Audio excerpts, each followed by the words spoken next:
Meus irmãos, eu queria nesta noite pensar com os amados irmãos num tema que parece um tanto quanto redundante, mas que gera em nós uma profunda reflexão a respeito do nosso relacionamento com o Senhor.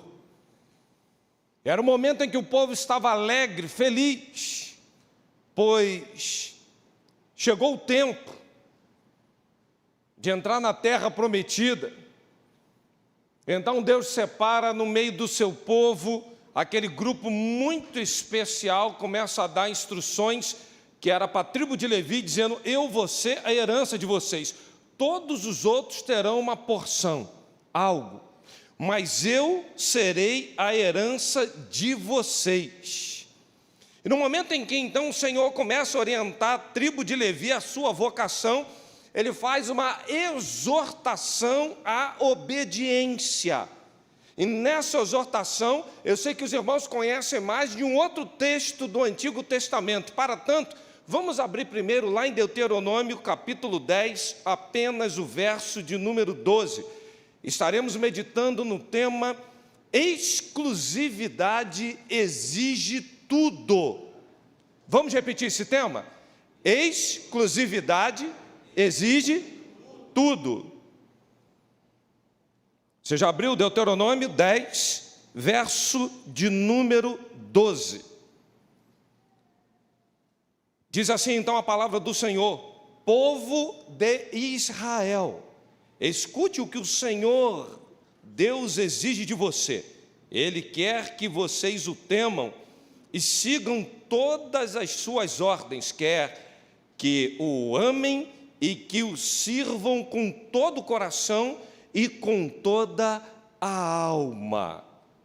Eu poderia resumir todo este versículo em uma palavra: exclusividade.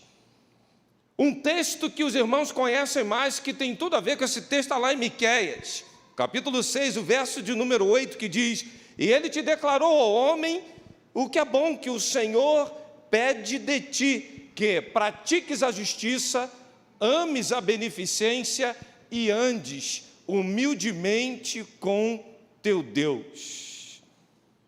Um texto inspira o outro, eles têm uma paridade incrível, e eu poderia resumir então esse momento em uma única palavra: exclusividade. Até porque exclusividade exige tudo. Vamos orar? Vamos falar com Deus? Pai, esta é a Tua palavra, sempre tem algo especial para os nossos corações, há um propósito, e pedimos que o Senhor o cumpra nessa noite, gerando transformação, salvação e libertação em Cristo Jesus, no nome de quem nós oramos agora e para todo sempre. Amém. A exigência divina por exclusividade se dá exatamente pela obrigação que temos de andar sempre com o Senhor. E a Bíblia vem falando para nós que o próprio Deus, desde lá do passado, vem falando que nós temos que andar sempre citando, falando, proclamando, invocando o nome do Senhor. Está aí uma coisa que talvez passe assim, que a gente não perceba, mas no que diz respeito à probabilidade de ídolos, a palavra de Deus diz que nós não devemos nos lembrar, nem muito menos citar o nome deles. Eu conheço alguns hospitais que tem um nome assim, né?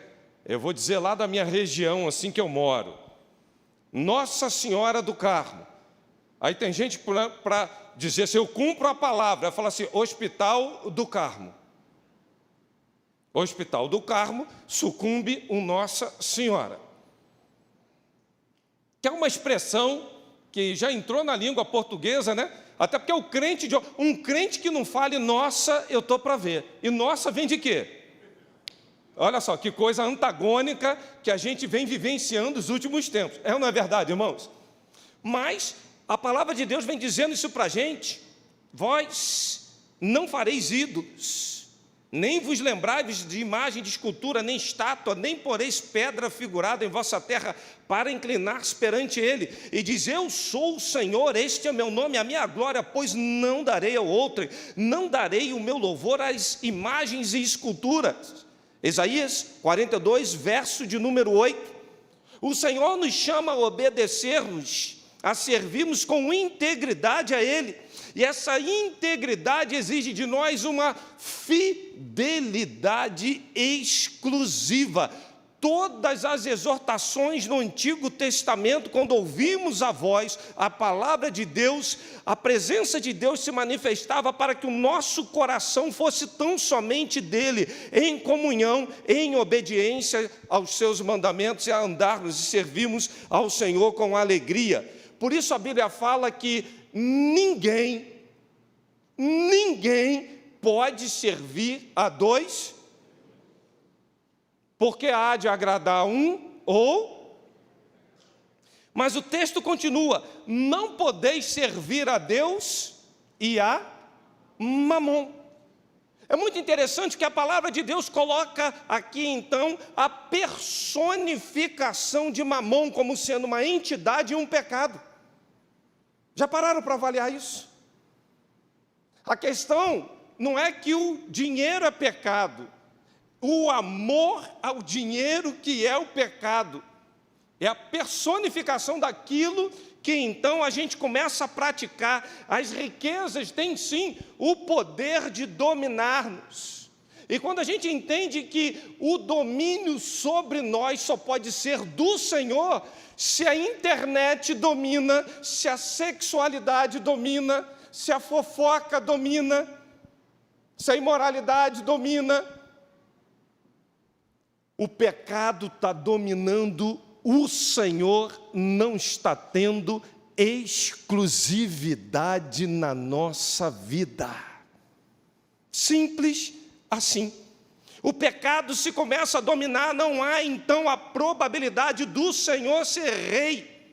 O texto vem dizendo no campo das impossibilidades, e a impossibilidade espiritual é qualquer coisa que está te dominando nessa noite.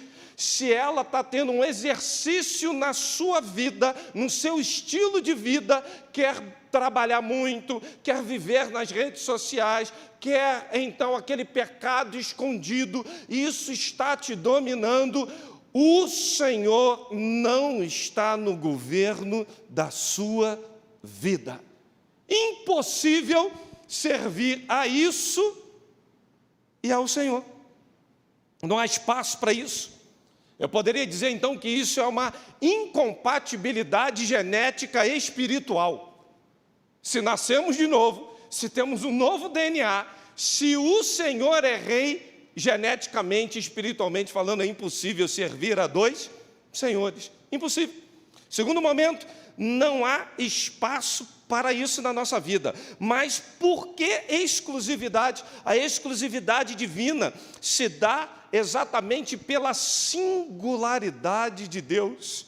Quando Deus vem falando: olha, povo, presta atenção, pratiques a justiça, ames a beneficência, andes humildemente com o teu Deus.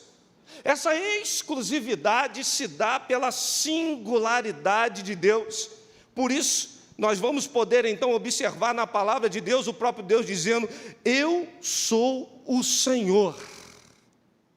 Quantas vezes na Bíblia você vai encontrar a expressão porque eu sou o Senhor?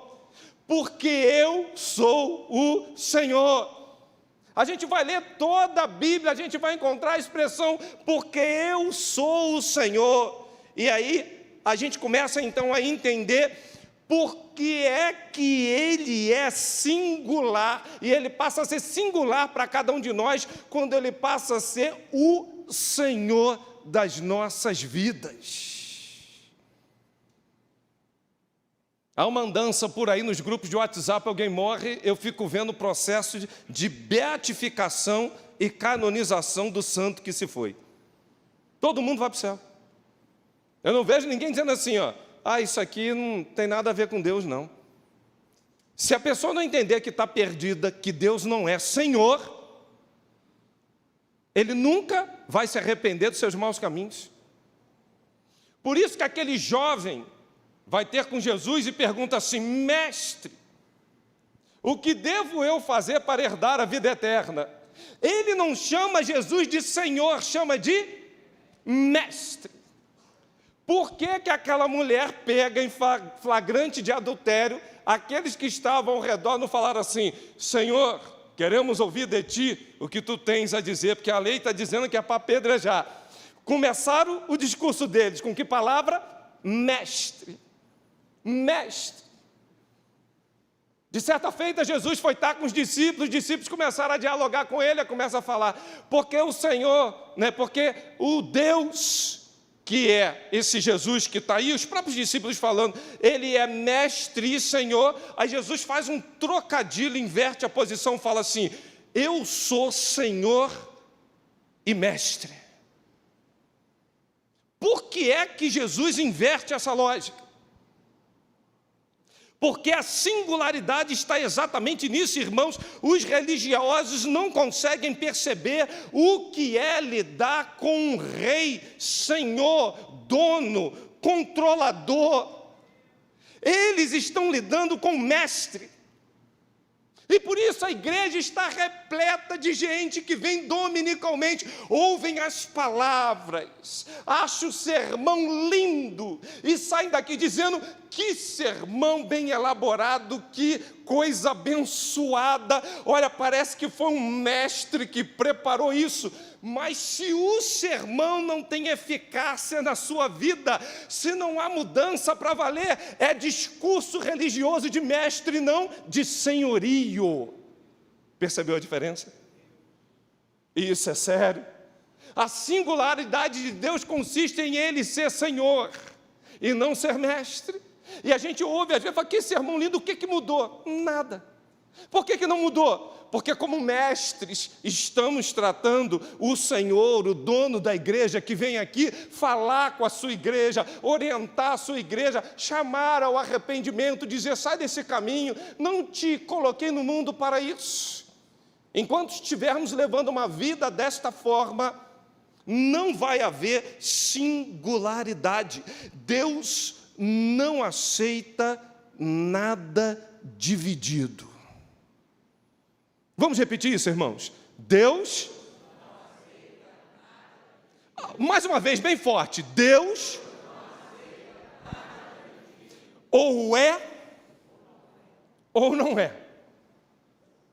Ou você está dentro ou está fora. Aquele jovem, o próprio Jesus falou para ele: não estás longe do reino de Deus. O jovem rico estava perto, mas estava fora. Conhecia os mandamentos, mas continuava fora. Porque não tem aquela coisa não tem área neutra no reino de Deus. Ou você é ou não é. Não tem esse negócio de morno. Morno, o que acontece? Vai ser vomitado. A singularidade consiste nele ser o Senhor. E então, quando a gente começa a entender isso, que nós somos propriedade exclusiva de Deus, nação santa, povo adquirido, para que anuncieis as virtudes daquele que nos tirou das trevas para a sua maravilhosa luz, consiste em que o Senhor governe a minha e a sua vida. A gente tem um hábito estranho quando a gente vai tratar disso, sabe por quê? A gente acha que a exclusividade, quando a gente trata de um relacionamento de um homem com uma mulher, a gente fala: o homem e a mulher, a exclusividade consiste em que um mantenha o ato sexual com o outro. É muito mais do que isso, irmãos. A gente considera a traição um ato sexual fora do casamento.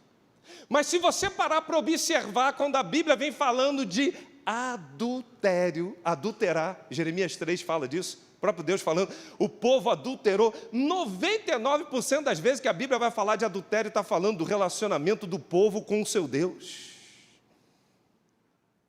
E sabe por que faz isso? Sabe por quê, Marcos? Porque a gente não entende a exclusividade, o que é viver debaixo de um senhorio. Porque nesse relacionamento de um homem com uma mulher, o desafio é o homem amar a mulher como Cristo amou e se entregou por ela. Mas o desafio é a mulher se submeter ao marido como ao... Sabe o que é isso, irmãos? Exclusividade total. Relacionamento de Cristo com a igreja. Aí tem gente dizendo assim, eu amo o meu marido, mas não tem tempo, o marido não é prioridade, vice-versa. Eu amo você, mas trato o cônjuge como um qualquer. Aí acha que infidelidade é só no ato sexual. Não. Irmãos, fidelidade tem a ver com exclusividade em todos os sentidos. É um senso muito maior de abrangência da nossa vida, pois os relacionamentos familiares de homem e mulher têm tudo a ver com o relacionamento de Cristo com a igreja. Por isso que a Bíblia fala assim, grande é esse mistério. Em Efésios 5 dá a impressão até que ele está falando assim, não, eu estou me referindo não é o homem e a mulher não, é Cristo e a igreja. Ele só vem falando de homem e mulher, depois no final ele bota tudo num contexto só, e fala assim, grande é esse mistério. Certa feita eu li um livro chamado Mentiras no Altar. A autora defendia a tese que a primeira infidelidade que ocorre na vida conjugal é a infidelidade emocional.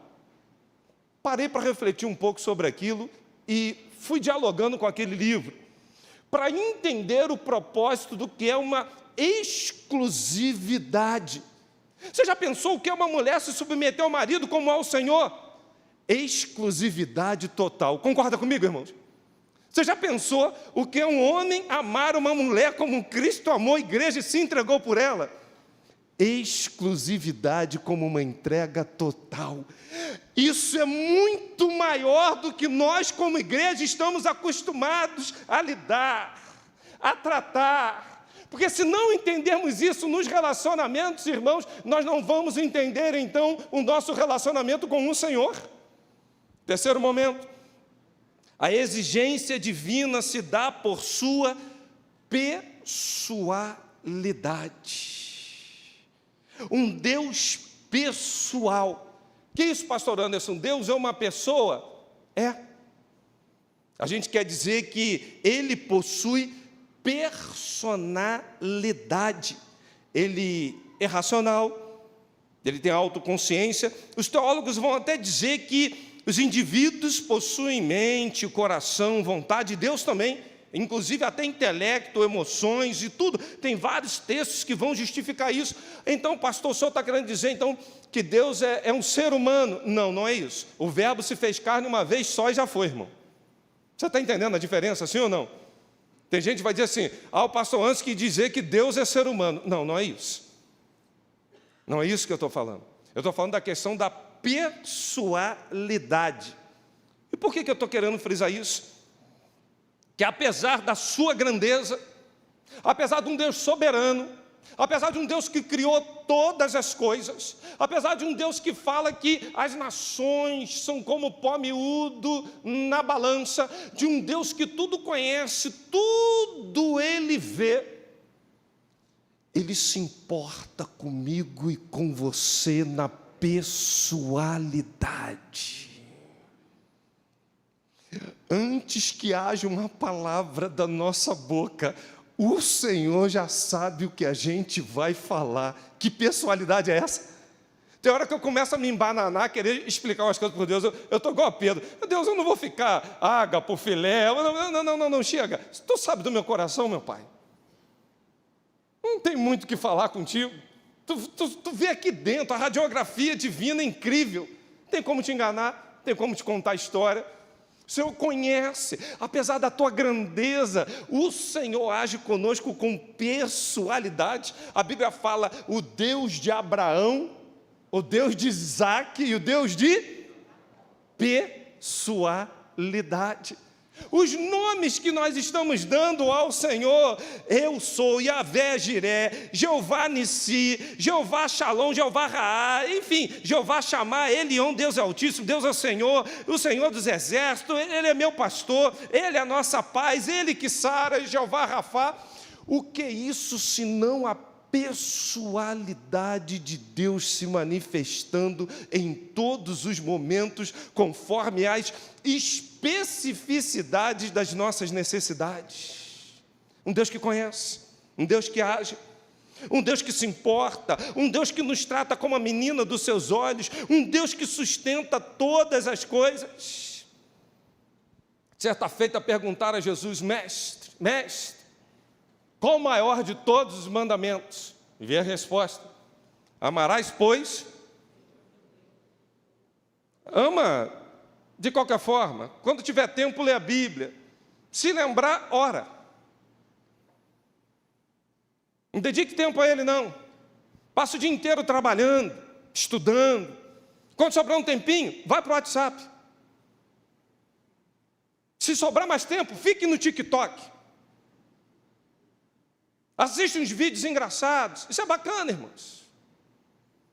Mas na hora de dormir, fala: Deus, obrigado pelo tempo. E se lembrar também que às vezes está com tanto sono, né?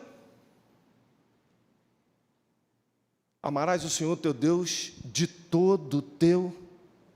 Sabe o que é isso? Exclusividade total.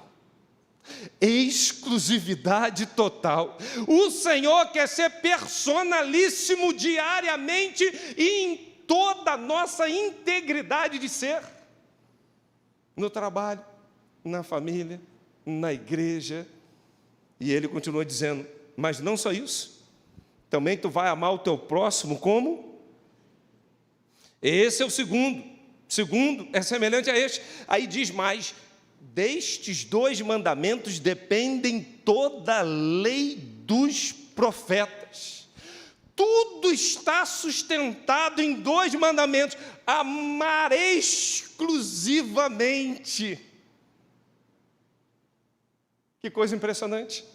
Quando a gente aprende isso, a gente vê a personalidade, como o Senhor é pessoal. E Hebreus fala: portanto, visto que temos um grande sumo sacerdote que adentrou os céus, Jesus, o Filho de Deus, apeguemo-nos, pois, com toda firmeza à fé que professamos, pois não temos um sumo sacerdote que não possa compadecer-se das nossas fraquezas, mas assim que, como nós, passou por todo tipo de tentação, porém sem pecado. Hebreus 4, 14, 15.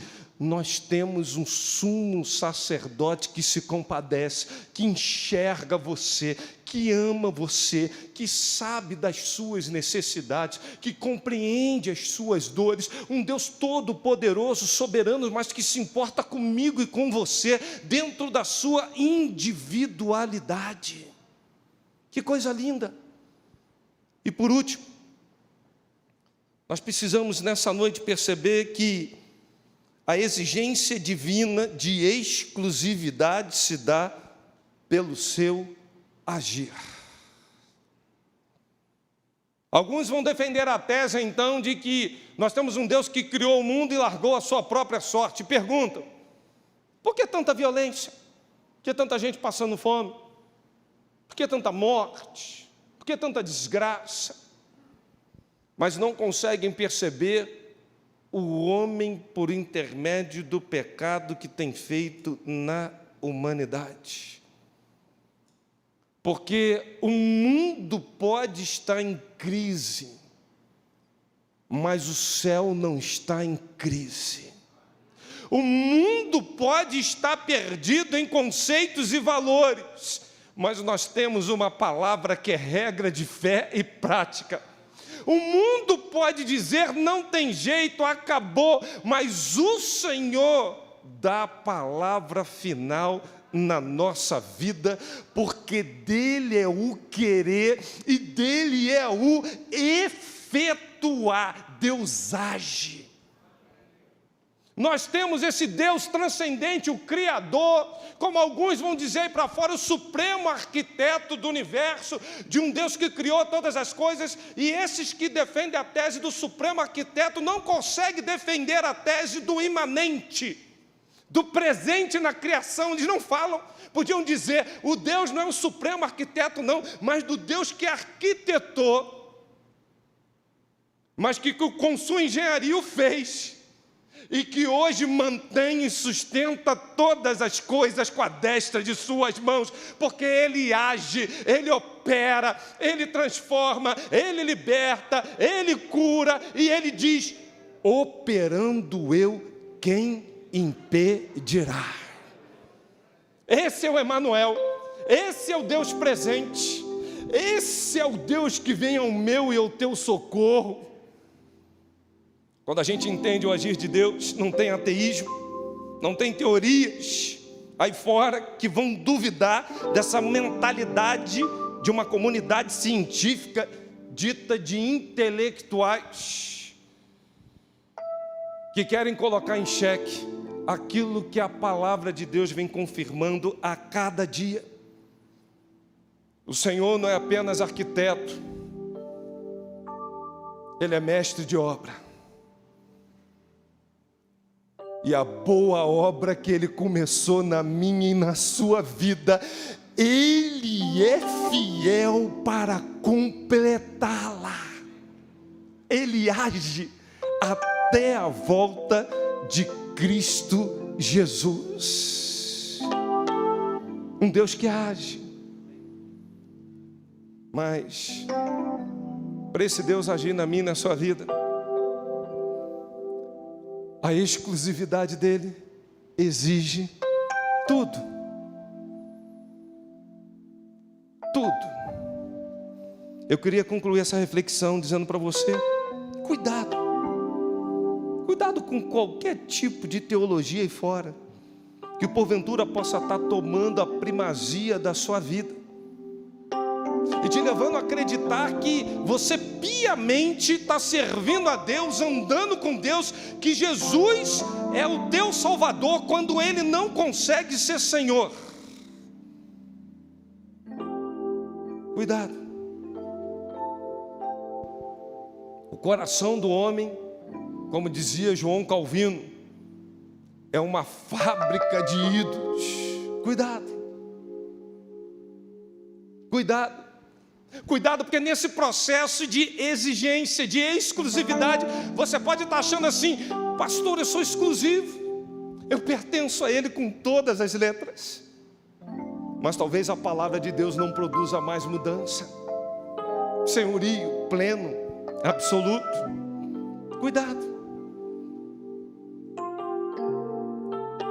A própria palavra de Deus diz assim para a gente, esse povo, ele honra-me com seus lábios, mas seu coração está longe de mim. Em vão, porém, me honram, ensinando doutrinas que são mandamentos de homens. Porque deixando o mandamento de Deus, retendes a tradição dos homens, como lavar dos jarros e dos copos, e fazeis muitas outras coisas semelhantes a estas. Exclusividade exige tudo, tudo. Você quer viver uma vida de exclusividade com Deus? Você quer pertencer a Ele? Dentro da sua singularidade, dentro da sua pessoalidade, dentro do seu agir, o Senhor convida a mim e a você nessa noite para falarmos, Pai, eu reconheço que Tu és o único incomparável, eu reconheço como o Senhor age de maneira personalíssima, eu vejo o Teu mover e o Teu agir. Sabe por quê? Nós não somos mais um dos que se dizem pertencer a Deus. Nós precisamos ser aqueles que recebemos o Senhor e nós temos prazer em sermos exclusivos dEle, de mais ninguém. Ele não perde para ninguém, Ele não divide com ninguém. Ou somos dele, ou não pertencemos a Ele. Curva a sua cabeça, comece a falar com Deus. Você tem procurado adorá-lo, agradá-lo em tudo? O que é que Deus está pedindo de ti nessa noite? O que é que Deus está falando contigo nessa noite? O texto vem dizendo, escute. Ele quer que vocês o temam, sigam em todas as suas ordens, que o amem e o sirvam de todo o coração, com toda a sua alma. Sabe o que o Senhor está falando? Exclusividade exige tudo, até que nada mais importe na nossa vida. Até que você faça a oração de Abacuque dizendo, ainda que a figueira não floresça, que não haja fruto na vide, que o produto da oliveira minta, que nos currais não hajam vaca, que as ovelhas tenham sido arrebatadas, todavia eu me alegrarei e exultarei no Deus da minha salvação. Eu sou dele, ele é meu. Nada poderá me separar do amor de Deus que está em Cristo Jesus. Venha ser exclusivo, venha servi-lo de uma maneira exclusiva. E eu quero nesse momento então pedir, quantos estão conosco aqui nos assistindo, quantos estão conosco aqui presentes nessa noite, que ainda não tomaram essa decisão de dizer, eu quero entregar minha vida a Jesus Cristo e pedir, seja o meu Senhor exclusivo. Eu nunca tomei essa decisão, mas pastor, nessa noite eu estou dizendo, eu estou entregando minha vida nas mãos de Cristo e pedindo, eu quero exclusividade contigo, Pai. Eu quero entregar minha vida, tudo que tenho, tudo que sou em suas mãos. Eu queria pedir para você que está no chat conosco nessa noite, dizendo, estou tomando essa decisão. Coloca-se no chat, sou eu, pastor. Eu decido por Cristo, eu recebo exclusivamente como meu Senhor. Alguém presente conosco aqui nessa noite que também quer tomar essa decisão? Alguém na galeria nessa noite dizendo, sou eu, pastor, quero só orar pela sua vida. Me dá essa oportunidade. Basta você fazer um sinal e eu vou entender que você está tomando essa decisão. Alguém na galeria dizendo, sou eu, pastor. Eu não vinha, estou te vendo lá atrás, você de preto. Deus abençoe. Eis que vem salvação à sua vida nessa noite. Há mais alguém na galeria dizendo, eu quero servir e integrar a minha vida ao Senhor. É uma entrega total, exclusividade. Ele é meu Senhor. Há mais alguém? Alguém aqui à minha direita tomando essa decisão, dizendo, sou eu, pastor. Eu estou tomando essa decisão. Alguém aqui à minha esquerda dizendo, eu vou tomar essa decisão. Eu percebi que minha vida não era dele, não estava com ele. Há mais alguém falando, sou eu. Eu estou fazendo essa entrega. Escreve no chat. Levante sua mão. Quero apenas um sinal. Basta um sinal.